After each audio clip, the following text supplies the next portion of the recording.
आज हम बात करेंगे सबकॉन्शियस माइंड के बारे में और कॉन्शियस माइंड के बारे में। हमारा मन दो भागों में डिवाइड है, कॉन्शियस माइंड और सबकॉन्शियस माइंड। तो आइए हम जानते हैं कि पावर ऑफ सबकॉन्शियस माइंड क्या है और साथ ही साथ सबकॉन्शियस माइंड क्या है और कॉन्शियस माइंड क्या है। माइंड हमारी बॉडी का सबसे पावरफुल हिस्सा है। हमारे बॉडी की पावर से कहीं ज़्यादा पावर हमारे माइंड की होती है। चाहे वो कोई भी इंसान हो, चाहे वो बिजनेसमैन हो, कोई पॉलिटिशियन हो या अन्य कोई सक्सेसफुल व्यक्ति, अच्छा व्यक्ति हो या कोई बुरा व्यक्ति। तो आइए सबसे पहले जानते हैं कॉन्शियस माइंड के बारे में। चेतन मन एक्टिव माइंड होता है। हमसे जो भी बात कही जाती है या हमें बताई जाती है तो हमारा जो भी रिएक्शन होता है वो हमारे कॉन्शियस माइंड के कारण ही होता है। जब हम कोई काम पहली बार करते हैं तो उस काम को पूरे ध्यान से करते हैं। जैसे आप अगर कार चलाना जानते हैं तो आप जब पहली बार ड्राइविंग सीख रहे होते हैं तो काफ़ी डरे हुए होते हैं। कब गियर बदलना है, कब क्लच दबाना है, साथ ही साथ कब ब्रेक दबाना है। हमारा पूरा फोकस कार चलाने के मूवमेंट पर होता है। यानी जो हम देख रहे हैं, महसूस कर रहे हैं, ये सब चेतन मन के उदाहरण हैं और ये सब चेतन मन में आते हैं। और चेतन मन को समझने के लिए हम कार चलाने के एग्जाम्पल से थोड़ा और आगे बढ़ते हैं। जब हम कार चलाना अच्छी तरह से सीख चुके होते हैं तो कार चलाते समय हम हर मूवमेंट पर ध्यान नहीं रखते। जब ब्रेक लगाने का समय आता है तो ब्रेक लगा देते हैं, उस चीज़ को नोटिस नहीं करते। ये सब एक तरह से ऑटोमेटिक हो जाता है। कार चलते हुए हम फ़ोन पर बात करते हैं, बगल वाले व्यक्ति से बात करते हैं, साथ साथ ब्रेक लगाते हैं, गियर बदलते हैं। ये सब स्वतः ही हमारे द्वारा हो जाता है क्योंकि ये हमारे हैबिट बन चुकी होती हैं और हैबिट हमारे सबकॉन्शियस माइंड के कारण ही होती है। जैसे खाना खाने की आदत, अगर हम अंधेरे में भी कुछ खाएं तो वो हमारे मुंह में ही जाएगा, ना कि नाक में।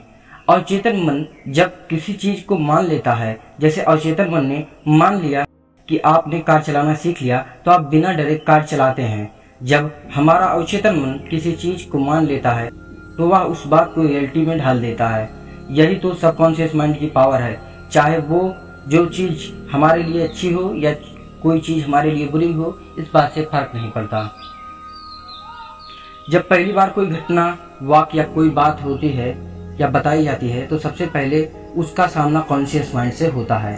और जब कॉन्शियस माइंड उस बात को स्वीकार कर लेता है, चाहे जो बात नेगेटिव हो या पॉजिटिव, सच्ची हो या झूठी, इस बात से कोई फर्क नहीं पड़ता।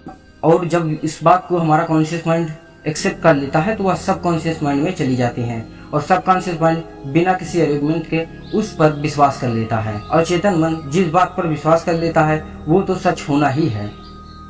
और यह हम पर निर्भर करता है कि हम चेतन मन के लिए कौन सी बात स्वीकार करें या कौन सी बात अस्वीकार करें। इसलिए अच्छी बातों को स्वीकार कीजिए। लोग चाहे जो भी कहें, केवल उन बातों को स्वीकार कीजिए जो आपको खुशी दे, दूसरों को खुशी दे, जो आपके परिवार, समाज और देश के लिए अच्छी हो। हमेशा मुस्कुराते रहिए। और सबकॉन्शियस माइंड के बारे में जो चीज़ें मैं आपको नहीं बता सका हूँ वो आपको बताएंगे सौरभ भाई, जिनके यूट्यूब का चैनल का नाम बियॉन्ड द बिलीफ है। उनके चैनल का लिंक आपको डिस्क्रिप्शन में मिल जाएगा।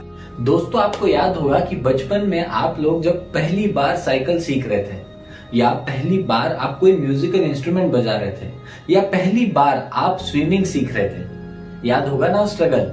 लेकिन जब आप में से कईयों ने इनमें से कोई भी चीज आज अच्छे से सीख ली है तो that struggle is gone for ever. जरा याद करिए, आप में से कई लोग आज बाइक या कार से अपने कॉलेज या ऑफिस जाते हैं, रोज उसी रास्ते पर, उसी समय पर। क्या आपको हर रोज सोचना पड़ता है कि आज राइट टर्न लूं कि लेफ्ट टर्न लूं, आज ओवरब्रिज लूं कि ना लूं? नहीं ना। ये कमाल है हमारे सबकॉन्शियस माइंड का। हाँ, पता है कॉन्शियस माइंड, सबकॉन्शियस माइंड, इसके बारे में आप लोगों ने बहुत कुछ पढ़ रखा है, बहुत कुछ समझ रखा है, बहुत कुछ देख रखा है। लेकिन इसको थोड़ा सिंप्लीफाई करते हैं। सबकॉन्शियस माइंड को समझने के लिए इस आइसबर्ग को देखिए। ये जो आपको वाटर लेवल के ऊपर का 10% दिख रहा है ना, ये हमारा कॉन्शियस माइंड है।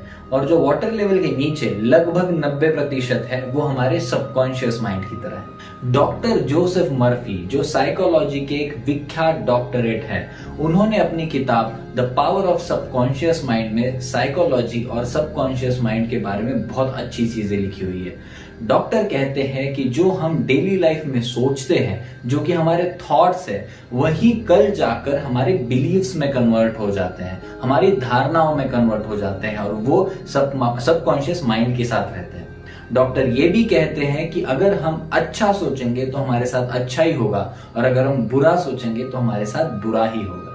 यहाँ पर समझने लायक एक चीज बड़ी इंपॉर्टेंट है कि सबकॉन्शियस माइंड जब भी किसी विचार को एक्सेप्ट कर लेता है तो उसे एग्जीक्यूट करना शुरू कर देता है, वो भी बिना ये जज किए कि वो सही है या गलत। कोई चीज सही है, कोई विचार सही है या गलत है, इसकी परख सबकॉन्शियस माइंड को नहीं होती। और इसी के चलते अगर हम हमेशा निगेटिव थॉट्स को प्रोसेस करते हैं तो हमें असफलता, फ्रस्ट्रेशन और दर्द ही हमेशा महसूस होता है। और जो लोग हमेशा पॉजिटिव थॉट्स रखते हैं, कंस्ट्रक्टिव सोचते हैं, उनको हेल्थ, वेल्थ, सफलता बहुत खूब मिलती है। आप ये मत समझ लेना कि कॉन्शियस माइंड और सबकॉन्शियस माइंड ये दो अलग माइंड्स है, ऐसा बिल्कुल भी नहीं है। ये हमारे एक ही माइंड की दो अलग एक्टिविटीज है, कॉन्शियस और सबकॉन्शियस। यही सबकॉन्शियस माइंड हमारी जिंदगी की उस किताब की तरह है जो हमारे थॉट्स, हमारे विचार, इनको लिखता रहेगा।